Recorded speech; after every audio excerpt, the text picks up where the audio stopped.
Hi everybody, I'm Jay Shaw and I'm here with my friend behind the camera and we're going to just talk about whatever comes to our mind. It's unscripted and we hope to get in some good topics, so let's get into it. Jay, you mentioned that you love traveling. I also love to travel. What do you find to be the value of traveling? Well, I'll start with the places I've been to give a reference of where I've been. So I'm almost 27 and through from ages 0 to about 20, 21, I've been to most parts of the U.S.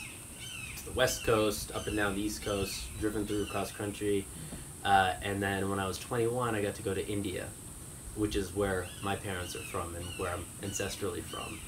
And it's people always say like it changes your perspective and you see things you didn't see, you come back with a different perspective, and all that's true, but for every person, traveling becomes a personal experience and it elicits things within you that you might not have known otherwise. And to speak on more of the generic topics, I'd say that when you travel, especially to countries that are poor, you develop a sense of appreciation for what you have that you didn't have before. And it can put into context a lot of the frustrations that we have with so-called first world problems, like you get fast food and they didn't get the order right, or your internet stops working for 5 minutes. You know, in India in 2013 at least, there were blackouts in Bangalore where for an hour or so there'd be no power. Not just internet, but no power. And there were limited caps in those days on how much internet you could use per day for a regular plan. So one of the amazing things about the West is that in many ways it's so materially prosperous. And it's very good.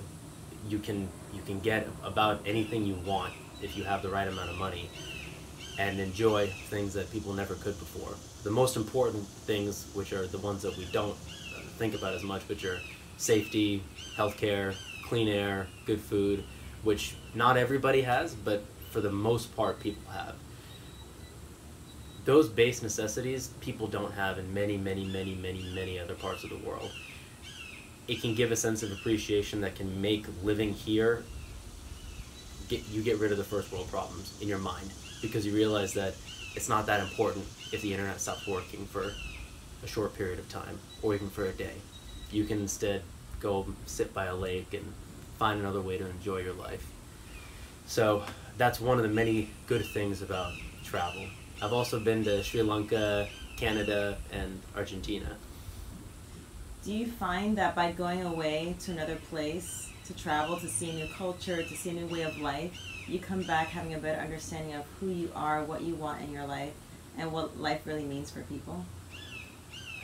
I think I'll say yes. Yes, all of that. Everything. Yes, completely. So going to India is always a special thing for me. You know. Would you travel back there? Yes. I've been there twice, and I plan on going again later this year. My favorite place in India is the state of Gujarat, which is where my family is from. It's in the... If this is India from the viewer's perspective, Gujarat is here. You might call it northwest, but it's not exactly northwest because India actually extends quite a bit far north this way, so it's maybe central west. And if you go even further west, you have Pakistan and then the Middle East, a little bit northwest of there. So Gujarat is the state that Gandhi is from. It's the state that the current Prime Minister Narendra Modi is from. It's a state that my family is from. It's a state that feels like home to me, despite the fact that I don't know the language, which is Gujarati. I feel very comforted and at home there. It could be because I'm Gujarati myself. It could also be because the people there are very just calm and kind and welcoming. There's an energy in the air of being family-oriented, of being kind, of being helpful, and that may be one of the benefits in being in poor regions. People have a way of taking care of each other very well, in certain ways. In other ways, it doesn't work that way either. There are a lot of paradoxes that arise when you look at other cultures.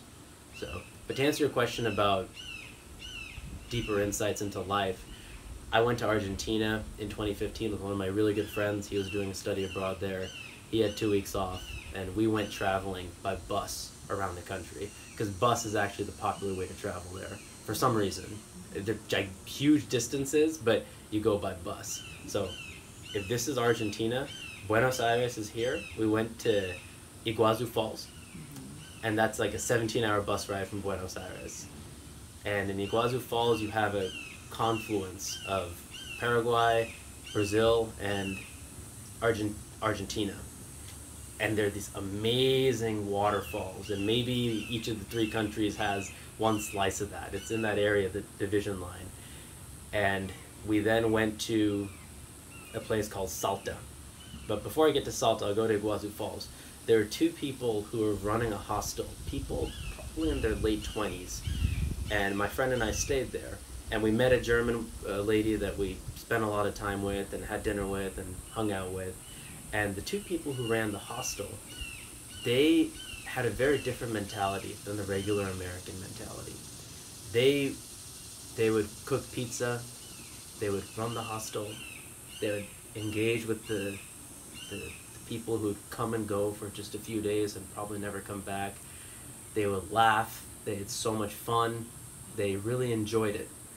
And from an American mentality, you generally, when you're at that age, you're thinking about, how am I going to progress? Where am I going to get to next? I'm making this many thousand today. I need to get to this level in 2 years, and that level, and that level. And oh God, work is probably going to consume me, but hopefully I can retire. You think all this stuff, which I can't see into the minds of these people that I'm talking about.